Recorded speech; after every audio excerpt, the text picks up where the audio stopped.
I decided I wanted to take that skill set of storytelling, content creation, and I've been doing SaaS content marketing ever since. On this episode of the Exit 5 podcast, I speak with Jess Cook. Jess Cook is the head of marketing at Vector. Previously, she was the head of content at multiple brands like LASSO, Island, and Fastly. And in this episode, we talk about her transition from being a content leader to a marketing leader. When it came to larger strategy, marketing strategy in general, it was much harder for me to have a say. And I wanted to be the one to call the shots. We talk about how she made her first hire ever and the things she looked for. Do what you know and what you're good at, what you were hired for, but also know where like your capabilities kind of end and where you'll need someone to fill in those gaps. We talk about what big bets she's making from a content perspective, and specifically the bet she's making on YouTube. And then we also talked about how she made her first marketing budget and what that process was like. Oh, where do I even start, right? Where I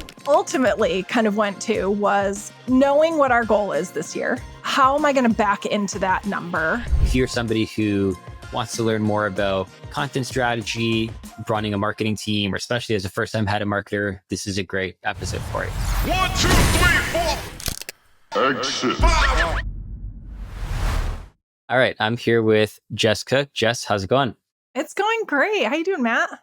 Doing good, doing good. It's funny. I think when did we meet, or when did we first start interacting? It's been a while. Maybe like a couple years, maybe 2-3.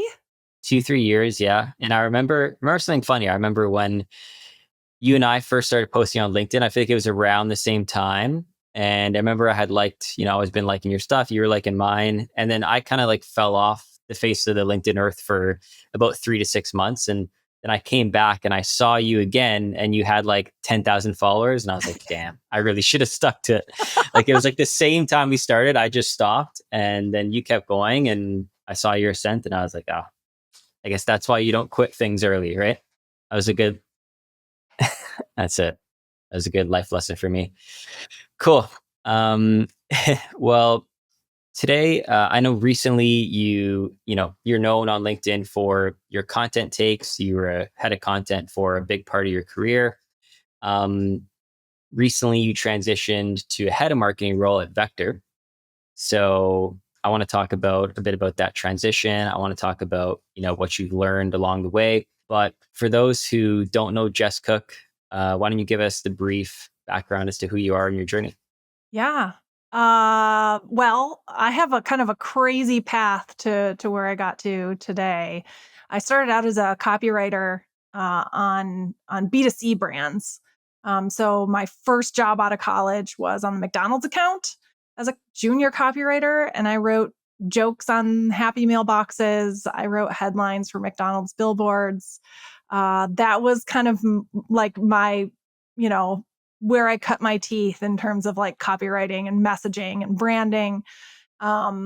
And from there, I spent 15 years as a copywriter and creative director still on B2C brands. So I did a lot of Kellogg work, Rice Krispies and Pop-Tarts and Frosted Mini Wheats, all of those kind of fun, like the cereals that we all know and love from when we were kids. And Kimberly-Clark brands as well. So Cottonelle toilet paper. I did this whole crazy campaign that had millions and millions of views about like, do you roll over or under? We called it the roll poll. That's actually a good debate. Yeah. Hey, people have very strong opinions about that. You would be shocked. So that was a really, really fun, part of my career. I learned a ton just about like simplicity in writing and how to build emotion into things that don't always have emotion involved, like buying toilet paper, right? Yep. Or a hamburger. And in 2019, I decided I wanted to take that skill set of storytelling and content creation and go in-house and try something new. And so that was kind of when I made the move to the dark side of B2B.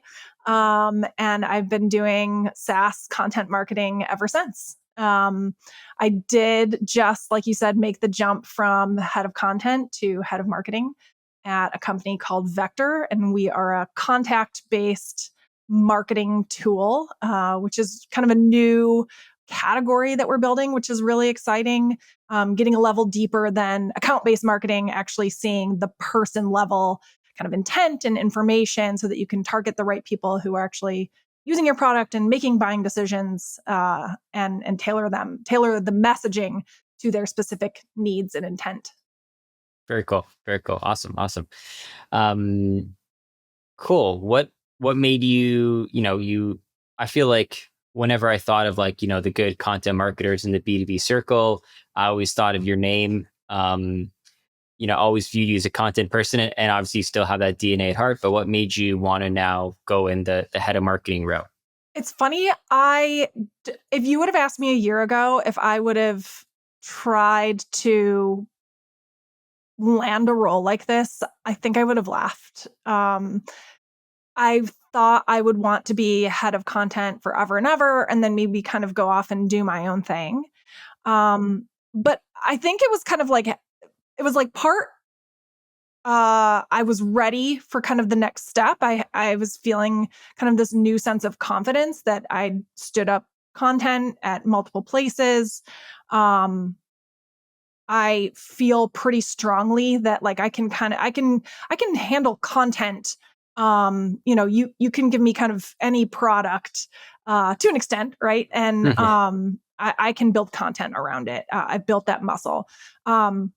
But I also had this sense of frustration that like that was as far as my purview could go.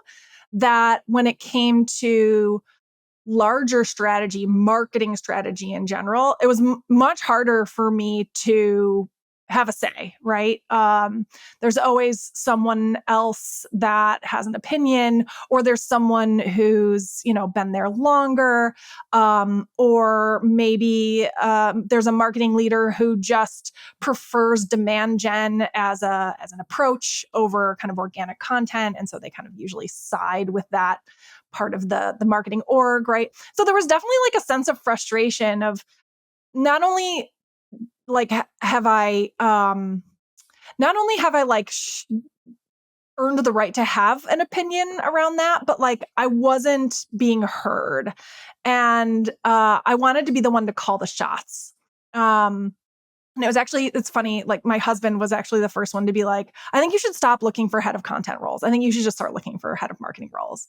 And we kind of came to that conclusion that like, yeah, that is actually the better next step for me. Like I want that new challenge.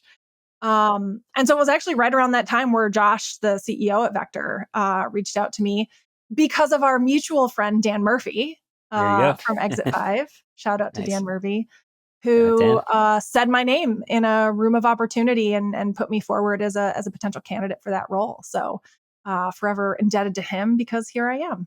Amazing. Cool. Do you feel like, I mean, I feel like in marketing now, especially B2B, like a good content strategy is just part of a good marketing strategy overall, as long as the goals align with it. Like rarely now is there a head of marketing who's not, taking a swing at creating some kind of media engine or, some elaborate content marketing strategy. So do you feel like, I guess two things, do you feel like it's helped you a lot transition to this role? And then B, do you feel like it also biases you to want to focus more on content as opposed to like some of the other things that maybe you didn't have a hand in the past? Oh, that's a great point. Okay, well, the first question is, or to answer the first question, I think that there is no marketing without content marketing. There's just there you how can you have a campaign when there's just nothing to point someone to, right? And so I think really there is no marketing strategy without a content marketing strategy because you can't have a campaign that points to nothing. You have to have some sort of like fuel in the engine, right? And so it felt like, and I'm seeing this more now where heads of content are becoming those marketing leaders because they have that skill, because they understand what makes not only a good piece of content, but like a good content strategy, a good narrative. What are the things we need to tell the market? What are the trends that are happening right now that we can capitalize on? Content marketers are usually the best at connecting those dots. And Yep. in that regard, make a really natural marketing leader for the team overall. To answer your second question, I do think, I probably over-rotate on content a little bit simply because that's what I know how to do quickly and efficiently and well. Um, but I also know where my weaknesses are. And so my first hire at Vector was to bring on a product marketer, Alex Verdon, who was the product marketer at Metadata back in the day, a couple years ago, and really just created an incredible program there around, product-led content and playbooks and what can the product do to help solve the problem. So between her and I, we have a really nice kind of like coverage, 360 coverage of top of funnel thought leadership, kind of trend stuff. And then she kind of, as we get somebody into our universe, is showing them what the possibilities are with Vector. So I think it's important to kind of do what you know and what you're good at, what you were hired for, but also know where like your capabilities kind of end and where you'll need someone to fill in those gaps. Yeah, totally.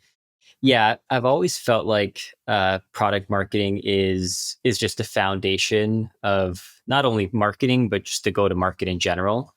And without it, even if it's not a dedicated in-house product marketer, it's like someone in the company, even if it's the founder, needs to be doing the product marketing. Is that part of the reason why, you said you felt like maybe it was one of your weaknesses or something you didn't have the bandwidth for? Why did you hire the product marketer? Was it for that reason? Was it also because you see it as kind of that foundation to content, to the marketing strategy as a whole? Yeah, it's so foundational. And I think it's really difficult to fuel sales the right way with the right content without a product marketer. And so it was funny. I think, even in my first couple of weeks there at Vector, here at Vector, I brought this up. Like I can do what I can do, for forever and ever, but I'm definitely going to need someone with this other skill set so we can really, there's going to be very little overlap in our Venn diagram of like what we do, and that's by design.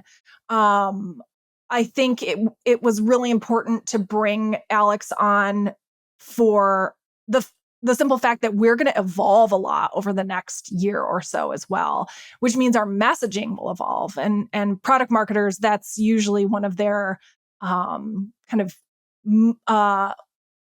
like superpowers, right? Is like they can really boil down messaging to the kind of simplest common denominator that still feels relevant to your audience. And so I knew we were going to need somebody who had experience in messaging and positioning and really just simplifying the story that I could partner with to get us to a point that felt still interesting. Because definitely want to talk about that with you too, just like how the Vector, the brand, is coming to life.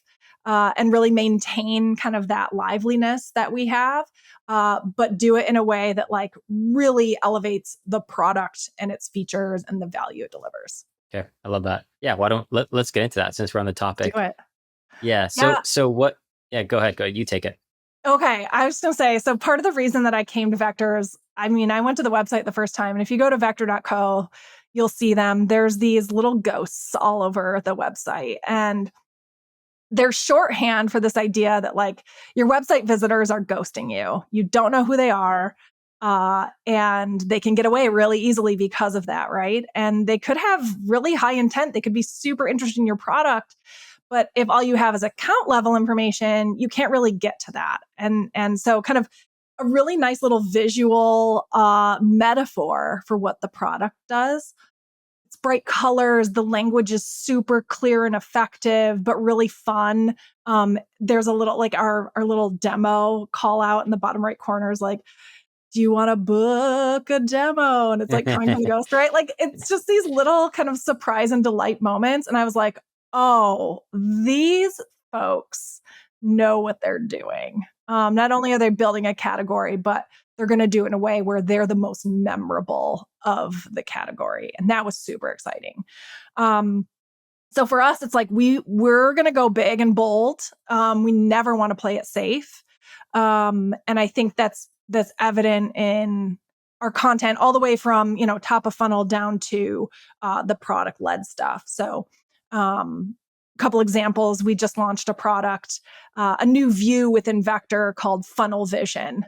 And it really allows you to have X-ray vision into the funnel, right? Hence where the name comes from. The idea is that you can see not only who is on your site, who is showing intent, who is researching, the problem you solve off your site, but you can see exactly where they are in the funnel. We have this nice little grid, and you can kind of tell where folks are at, right down to like the product led stuff. So, Alex just, actually, let me back up a second. The launch graphic for that, I was really proud of. I made it in Canva myself. Nice. Because small team and scrappy budgets. Hey. But it was like, introducing funnel vision, and it had the like UI graphic and everything. But like in the corners were these two little floating ghosts with like lasers shooting out of their eyes, right? Like, what is going on here? That is what I wanted people to think when they saw that. So we're a little weird, we're a little unhinged, but I think you kind of have to be this day and age to get anyone to pay attention to anything branded. And then like right down to like Alex just started a weekly newsletter where we're talking about like all the things that we're pumping out of the product every week, right? We have features just coming out the wazoo every week, which is really exciting, and we're trying to show that momentum. Her newsletter was called Ghost to Market, right? Like all the Nice. things that are coming to fruition. So we want that to play out in every facet of our communications. And yeah, I just think it's so important now. You cannot be boring. Like the worst thing we could do is blend in. Yeah, totally. Yeah, I like how I feel like when you first joined, not saying there were not strong product marketing fundamentals. I have no insight into what Vector is doing in that sense, but it's cool how, when you first spotted them, you liked that it was a fun brand who seemed to be approaching it differently. And now bringing in Alex also helps you kind of ground that funness in some fundamentals.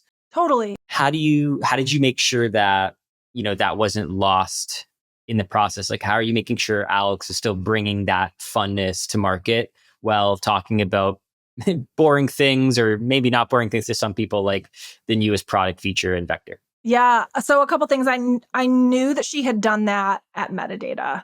Metadata had a really interesting brand as well, a little bit more kind of forward and direct.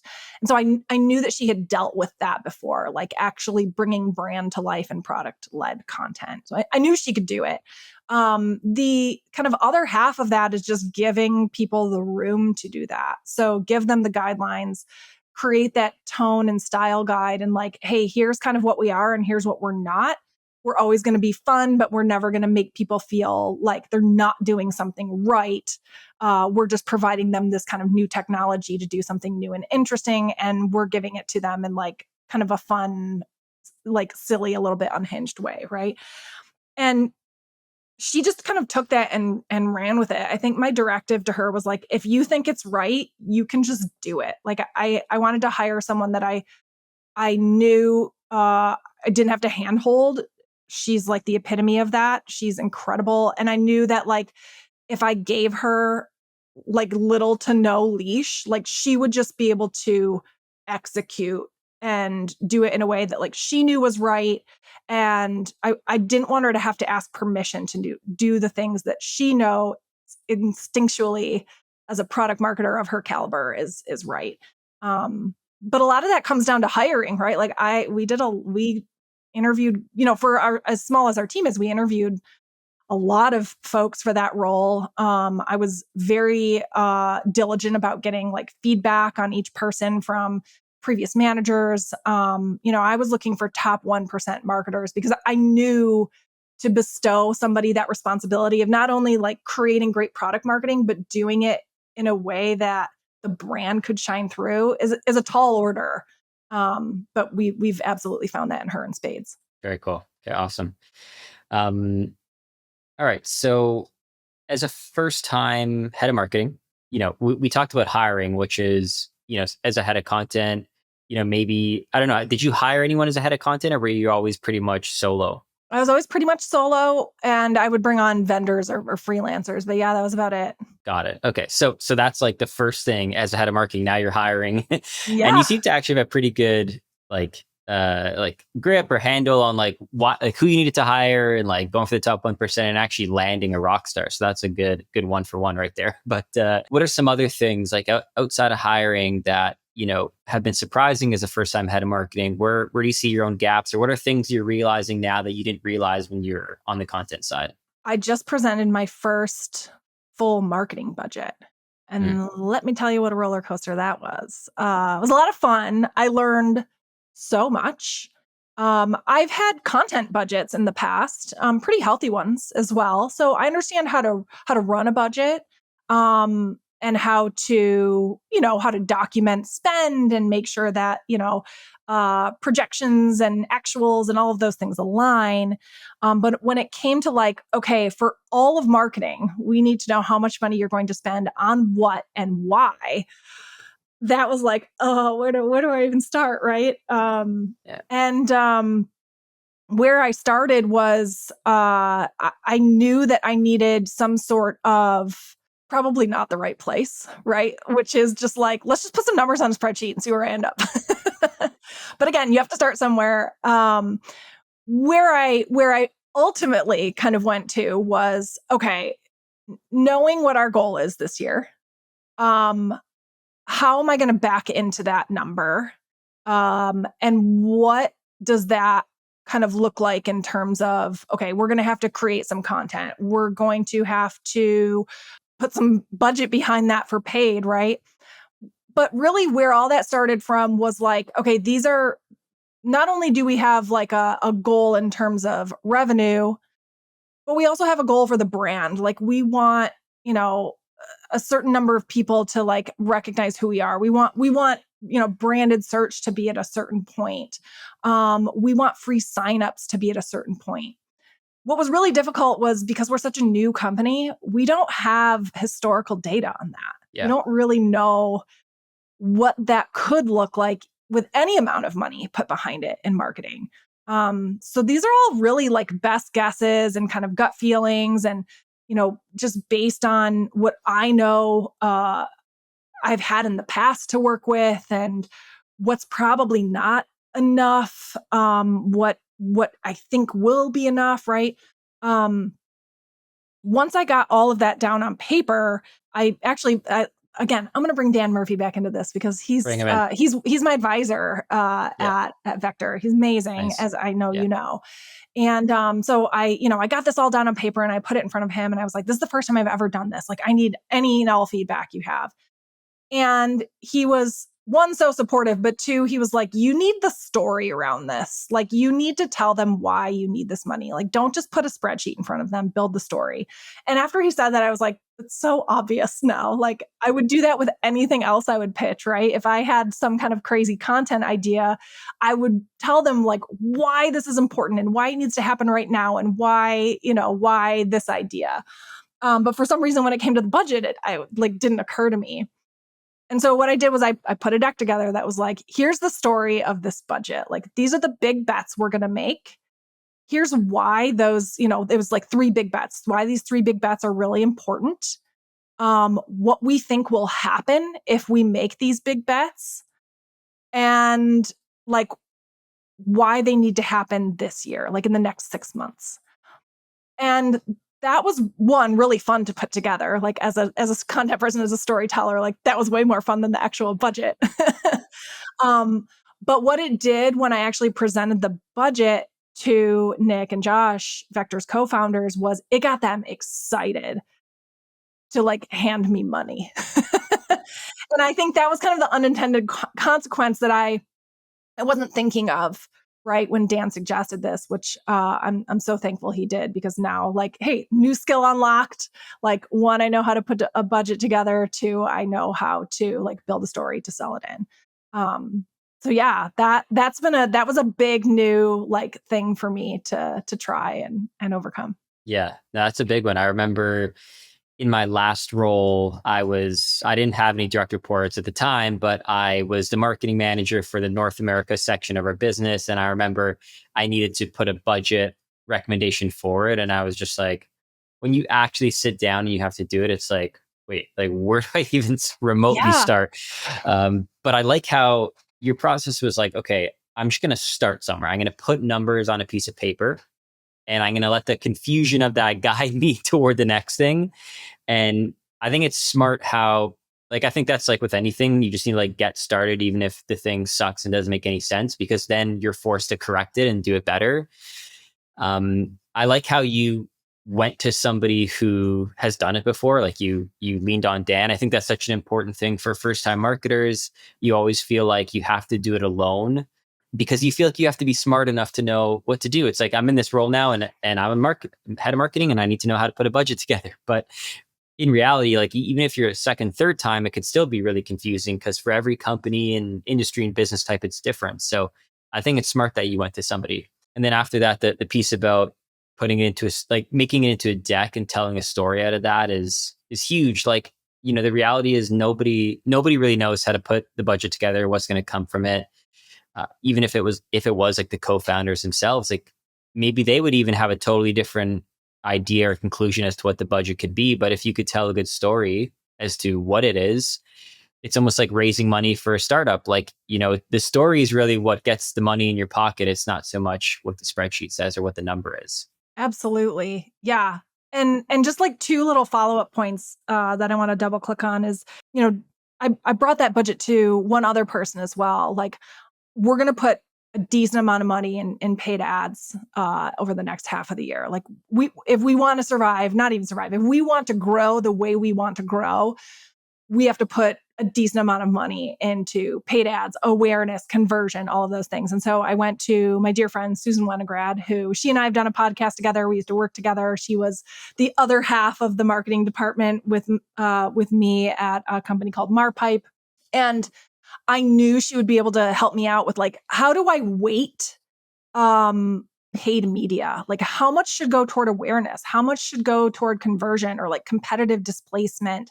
How much should go toward content distribution? Like I know all those things are important, but like 10% here, 20% there, 70% over here, like how, right? And so she had some really great pointers for me. So my advice there would be like shop your budget around to people, you know, who have expertise in the individual areas that your budget encompasses, because that was like mind-blowing for me to hear, one, just the ease of which she spoke about like, oh yeah, just do this, this, and this. And like, that's why, this is why you want to do that. But like just getting that second opinion will be super reassuring. And then I also wanted to just double click a little bit on like the story itself, because people could be like, well, what does that even mean? Like, give me an example, right? Because that could be pretty vague. So I opened with a GIF of like Rocky, the movie, and he's in his training montage. And I was like, we're Rocky in the training montage right now. Like, we're fit, we're excited, everyone's rooting for us, everyone's talking about us. Like, we have this momentum. And now in the next 6 months, we have to step in the ring, right? And that, like, that got them really pumped up. Like, who doesn't get pumped up over Rocky? Yeah. But like, that was really exciting. And then the second kind of slide was I went back to when I was trying to get this role, I put together a 30, 60, 90 plan for Josh and Nick. It wasn't something they asked for. I just wanted to show them how excited I was about this role. And I wanted them to see how I think. And so I put this plan together. And it was 3 phases. And the first one was Sponge, codename Sponge. I wanted to soak everything up and learn as much as I could. The second phase was codename Scaffolding. I wanted to build all of the things that needed to be built, systems, processes, documentation, so that we could like move from a really good foundation. And then the third phase was codename Ninja Kick. And that was like, we're going to roundhouse everyone in the face with like vector awesomeness, right? Like we've soaked everything up, we've built the foundations, and now we're going to go like take what's ours. And so I took a screenshot of that codename Ninja Kick and I put it in the second slide. And I was like, this is where we are, right? Nice. We're Rocky in the montage and we're moving into, and I know Rocky's not a ninja, so excuse my like unparalleled metaphors here. Yeah. We're moving into Code Ninja Kick and like, get ready. Because remember how excited you were when you saw this plan initially, like we're here. And so that was enough to get them excited for like the next parts, right? Which are, okay, here's the money I need to do this, which can cause your founders and your leadership team a lot of like heartburn. But if you can get them excited about like where you intend to take them, it can help a lot. Yeah. Okay. Love it. Love it. That's a great point. So let's talk a bit about I want to talk about your content strategy specifically, just because, content's your jam. We're talking about where you're making big bets right now, what you need the money for. Like what's part of the content strategy today? Like, what are some of the areas that you're focused on? A few things. So first is we're building a category. So I need really foundational content about what this category is and kind of all of the initial questions that come up that might pull somebody into the vector universe. So I've brought on an agency who I know and love. I've worked with in the past. Their name is Aircule, and they're an organic content systems agency. And they're helping me build all of that content that's going to help people kind of learn about the problems that Vector solves, not only through organic search, but also in generative AI, because that is like the new thing we have to start thinking about now. I actually just did a post about this morning about like, hey, when you were building a category, like the easy part is to sell the product. Like the hard part is to actually sell this brand new concept of whatever it is your product does. Right. And so brought them on to really help me build a library of content that does that. And we've seen some initial wins, which is really exciting. So for instance, we put out an article that is just called "What is Contact-Based Marketing?" Because it was something we were seeing not a ton of volume around yet, but enough to warrant a really nice article on it. And 2 weeks after we published it, it was the top search result on Google, but it also powered Google's AI generated answer and Perplexity's answer on the same question.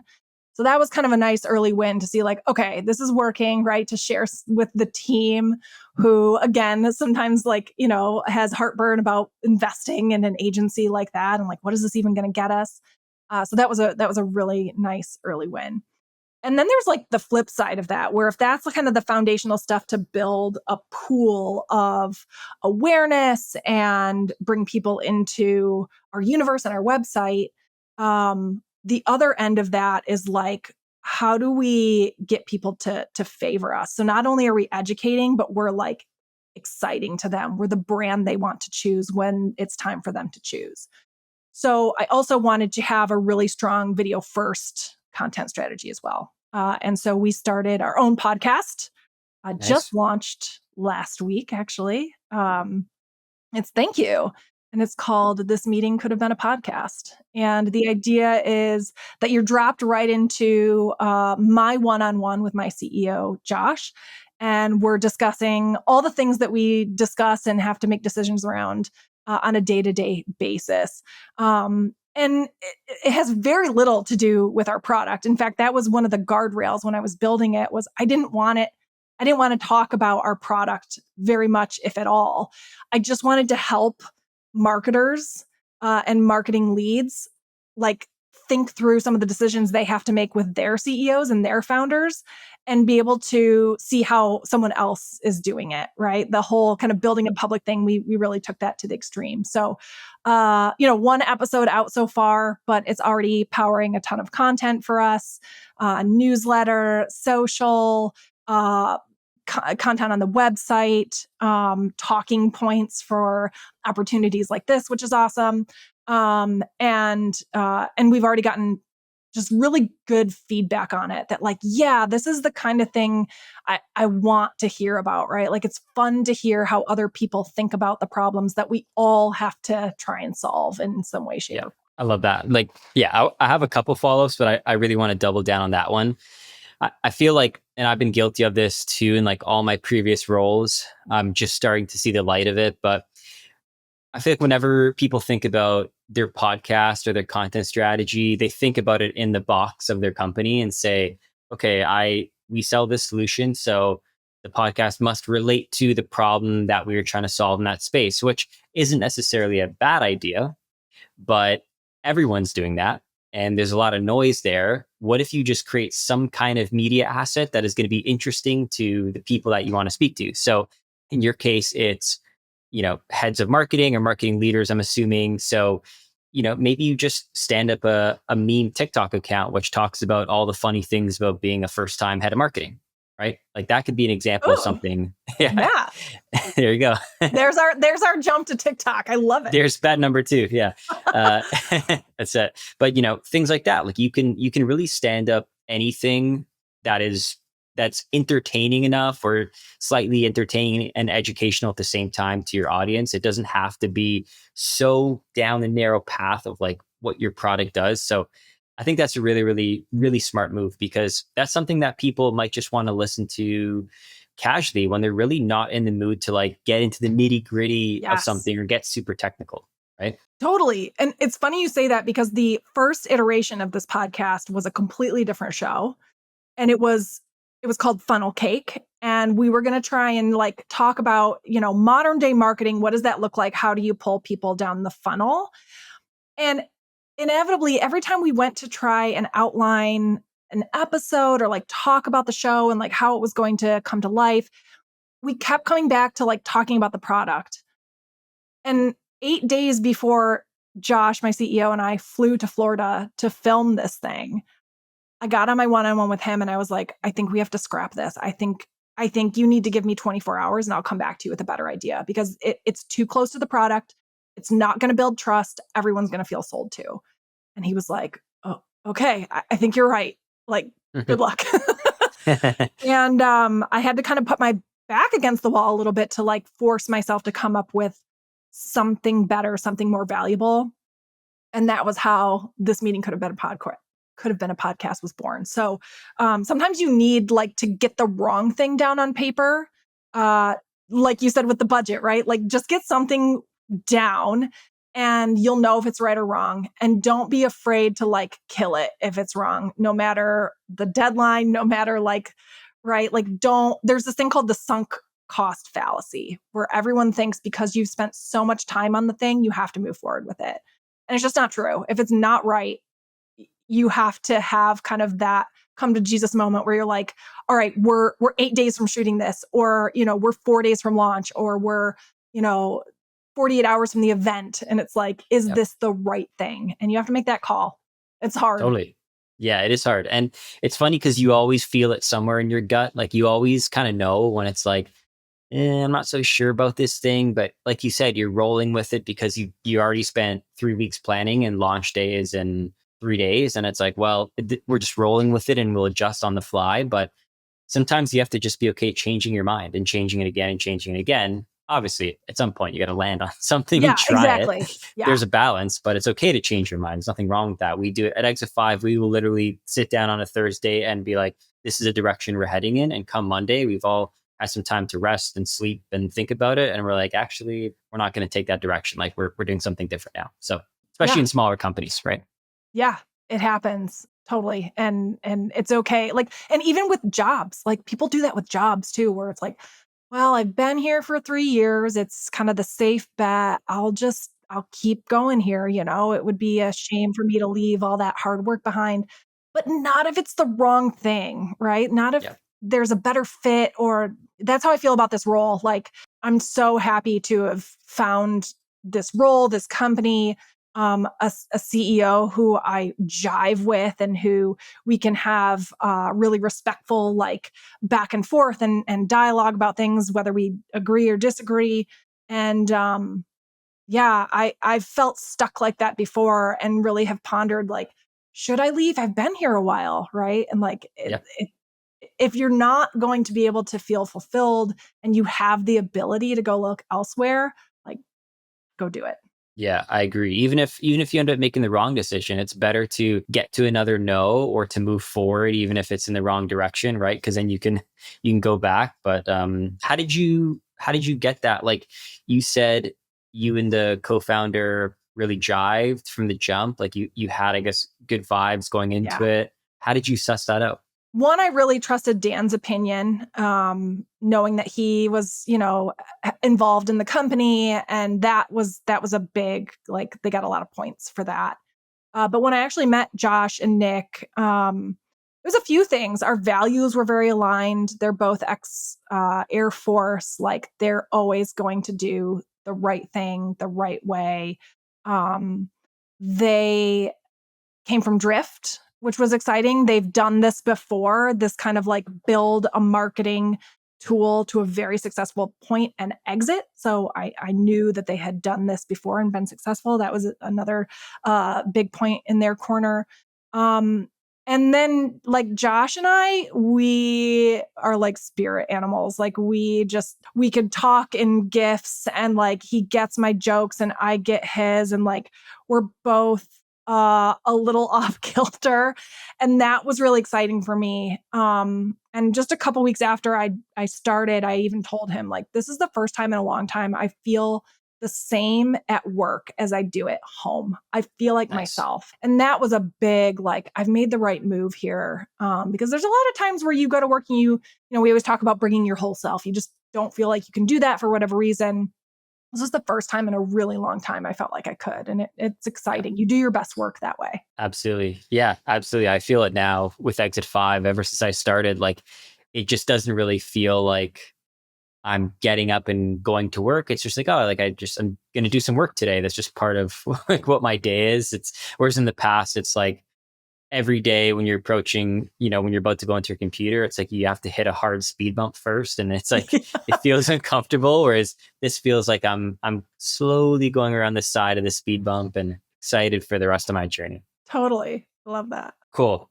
One thing I want to circle back to is you talked about, one of the bets is a video first content strategy. So you're doing this podcast, this great idea you have for this podcast, but what are you doing with the video?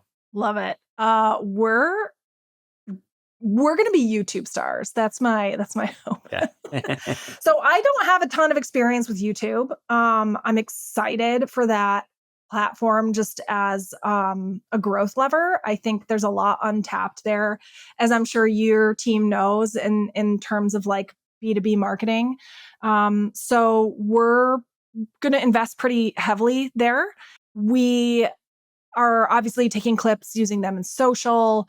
We're using it to power some founder-led content, specifically for Josh and myself.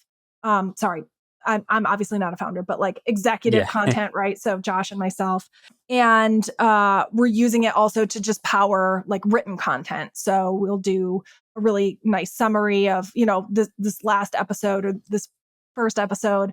There were kind of two streams in there, which was bringing on an agency, and the other side of it was like SEO, GEO, and like how we're approaching that. And so we were able to get like two really great kind of summaries out of that. Like, what are the top takeaways with, clips inside? So nice, like multimodal experience. So it's powering a lot for us, which is really, really exciting and fun. It makes the storytelling easier because I know now for the next 16 weeks what we're going to be talking about, right? We've got 8 episodes total. It's going to be every other week. I kind of know the mechanisms we're going to use to push everything out. But at the same time, I want to watch and see like, okay, Josh's social is really like the big driver of engagement with these clips, or the newsletter is really a great source of like, people are opening and learning and they're replying. So I don't know yet. I'm not really sure, like, will we keep that same mix? But I'm excited. I'm excited to learn. And I'm especially excited to learn more about like YouTube, what works there, what doesn't, and become a YouTuber. It'll really impress my 12-year-old. There you go. Yeah, that's everyone's dream now, right? Is to be a YouTube influencer. So no, that's super smart. We've talked about it internally a lot. We haven't put the resources behind it to like really go all in it. But even with that being said, like I remember when I first started at Exit 5, well, some background. I'm not a big social media person overall. Like obviously on LinkedIn, I write a lot, engage a lot, but outside of LinkedIn, I'm not a big social media person. I don't have Instagram. I don't have any of that stuff. But one thing that I always consumed a ton of was YouTube videos. Whether you want to put that in the same category or not, but I always found YouTube, was part of my mix. So I had a bias toward YouTube. I always thought like, more B2B companies should be on YouTube because I think it's a place that you can get a lot of time of someone's attention, and you don't have to like, the thing about YouTube is you can do like edutainment. Like you can talk about things that are related to your company and industry without being like extremely boring and technical and in the weeds. Like we talked about earlier with the podcast, like you can create really good media assets that get a lot of attention from the right people. So I'm really bullish on YouTube. And I remember when I first started Exit 5, I was like, we should just take our podcast clips and just start putting them on YouTube and in YouTube Shorts. And that's literally all we've done. And we don't have like a crazy amount of followers. I think right now we have like maybe it's somewhere over 1,000 subscribers, which is like, it's not that many, obviously. But if you look at our views every month, like, we're easily raking in like thousands of views every month, like just those extra eyeballs. So it shows you like the YouTube algorithm is just so superior when it comes to clip sharing, that it's like that alone, even though it's really basic, over time, like, I mean, like over a year or so can be really powerful. But imagine if like you have a strategy that is actually YouTube first, I think you can do a lot of damage there. Oh, totally agree. It's funny, like in the first 48 hours, we had 1,400 views on podcast content. That blows my mind. And the vast majority of that came from YouTube Shorts. And something I was actually just talking to Devin Reed, and I don't think he'd mind me sharing this little tidbit, but I asked him what was surprising to him about YouTube, because I'm trying to get better at it, and like I'd love to know like any secrets you have. He said something that was really surprising to him was people would come up to him or like send him a message and say, "Hey, I love your show. Like, love your show. I'm a huge fan." And he'd be like, "Oh, well, like what episode is your favorite?" And they'd be like, "Well, I guess I've only seen the clips." But like in their mind, by seeing a couple of 60-second clips, they watch the show. And I thought that was really telling. Like, people can be a raving fan of yours by watching a 60-second clip and feel like they're vested in the content you're creating. So I think that's another reason to be like really bullish on YouTube, is you can push those clips out so much faster and get so many more eyeballs on them and become, one of those kind of pieces of content people are consuming and become a fan of, whether they watch the whole thing or not. Yeah, exactly. You can pull a lot of influence in 30 to 60 seconds Yeah. in those clips, which is crazy. I mean, I'm not gonna say one of the first, like that social media has always been big on short form and the ability to influence in that short period of time. But it's pretty crazy that, you can take this thing that you may put a lot of effort into recording, chop it up a bunch, and now in those little clips, like you get a lot of influence and a lot of distribution, like so much by just putting it somewhere. And another reason why I think YouTube should be a big bet for a lot of companies is there's just a deficiency there of good B2B content, right? It's how LinkedIn used to be 5 years ago. It's the reason why someone like Dave has like 200,000 followers on LinkedIn, because at the time, there just wasn't many people doing it. Everyone was on LinkedIn just searching for a job or like posting weird stuff about their company, right? It's like, we just raised our Series A. Congrats to, things like that. Like, it was really and then boring. go away And then, for 6 months. yeah, exactly. Go away for 6 months. And it was almost just like your digital resume. You left it there. You had a LinkedIn profile. It's good for job searching, but no one is really like sharing thought leadership there. And then, people like Dave came by and changed that. And they were able to, get attention and traction really quickly, which was game changing for them. And I see YouTube as the same way today. There's a lot of people who have already figured that out in a lot of other different categories, but just not many people in B2B, because it's harder to see the longer road of the payoff. But Yeah, there's a deficiency there, and I think it's a good bet. totally. Hard agree. Love it, love it. Okay, cool. Well, we're coming up in the last 10 minutes. I want to talk about maybe some mistakes. So you've been head of marketing now for, how long has it been? Maybe 4 or 5 months? Just over 3 months. Just over 3 months. Okay, cool. So in your first 3 months, what I want to highlight, or like, what are mistakes that you've made that, maybe looking back now, you would tell another first time marketing leader, hey, in your first 3 months, like, these are some things I would not do, or some things I would not prioritize. So I think something that feels right to prioritize, but is really hard to walk this line, is balancing like long-term strategy and short-term wins. So you can't go too hard at one and not at all at the other, and vice versa. You have to be able to show that like you're here for the long haul and you understand kind of the vision and where we need to go to get there.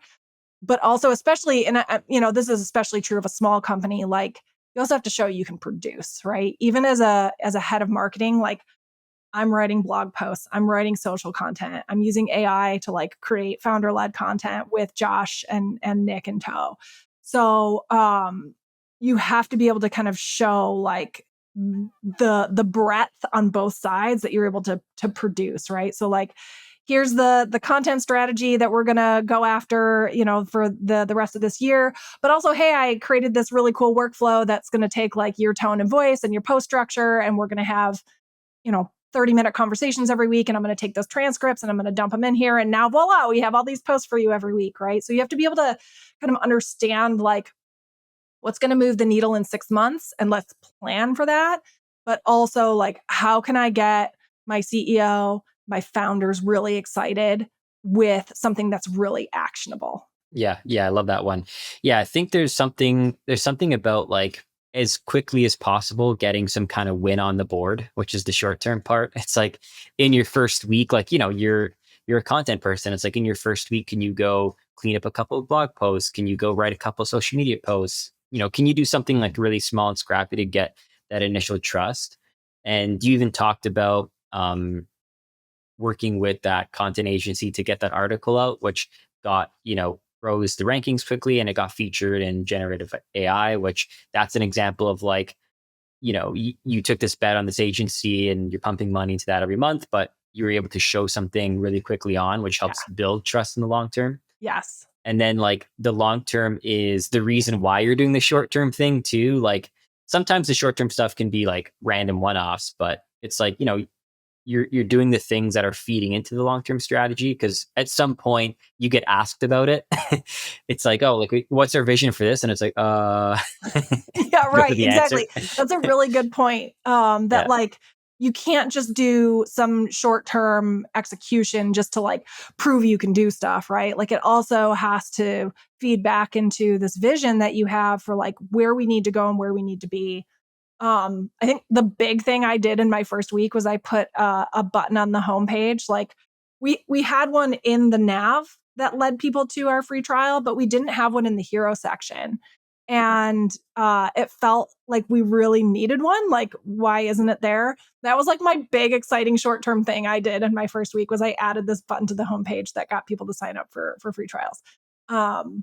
Which, by the way, quadrupled the free trial signups, which was, wow, kind of that's pretty nuts. That's actually pretty crazy. Just the placement of a button, sometimes. So, but I did that because I knew like we really wanted to start pushing that freemium model, right? That like we wanted just to get people into our universe to sign up for the product, to get addicted to like that contact level data.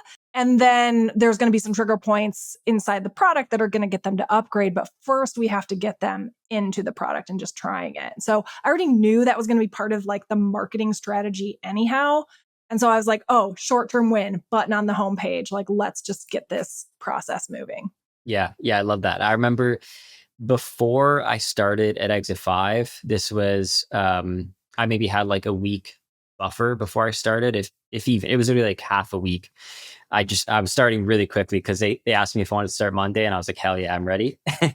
And I remember I had literally, I don't necessarily recommend everyone do this. I'm not saying that you have to do this, but the weekend before, sometimes I'll do some work on weekends. So the weekend before, I'd created something that I was going to ship like in my first couple hours of working, something that I know they wanted from speaking to them in the interview process. Oh, that's awesome. So it was like the first thing, we had our team meeting first thing in the morning. Hey, this is Matt, yada, yada, yada.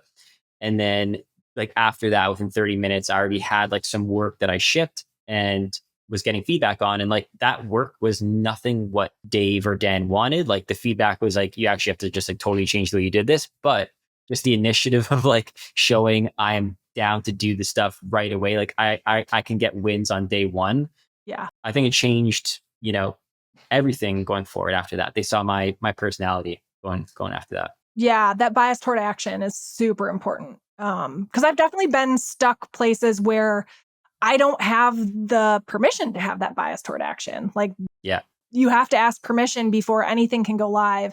And that's a frustrating place to be too. So I think that's such a green flag that like you were able to put something together and share it and get feedback on it and make those updates and edits to it that like put it in the right positioning or like made it, built it into the strategy the right way. But like just the fact that you're at a place that allows you to do that, like definitely look for that as a green flag when you're looking at a company. Yeah, totally. All right. Well, last question. This is based on what you had just said about, long-term strategy and how you're building that, having that like department vision and foresight. It's a skill and it's a difficult one because, you're essentially not only convincing the founders, that's one thing, but you're convincing the rest of the company, right? You are the guiding light for marketing and you're trying to show everyone that, my head's screwed on right. I know my stuff and I'm leading us in the right direction.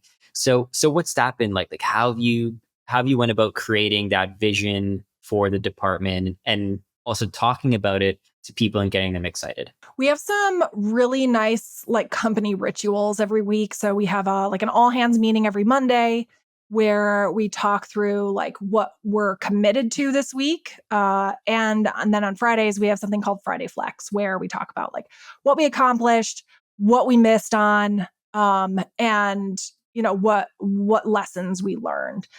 And so those are kind of the moments where it's really exciting and important to be able to share like, the strategy or where we have to make a shift because this isn't working.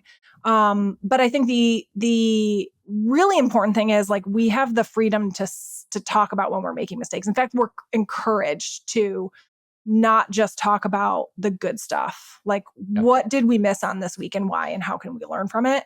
Because, you can get to a point in a company where everything's rah and exciting. And there's some stuff hidden under the layers of that, rah excitement that like are really going to affect the business. And they get brought up too late. And so it's really nice to be somewhere where you can like, hey, this is something we missed this week. I kind of overestimated like what I could do on this, and I'm going to need some help. And that is like great. No one is going to be afraid to jump in. But if you don't bring that up until like, 3 weeks down the road, there's going to be some trust lost. So I do really love being somewhere where like we're encouraged to bring up mistakes. We're encouraged to talk about things that aren't working because it does build that trust. And it, I think that comes from the top down where the leaders are also talking about their mistakes, which, makes it a lot easier for their direct reports to talk about their mistakes and our direct reports to talk about their mistakes. So yeah, I think those are really important ways to kind of bring that vision to life.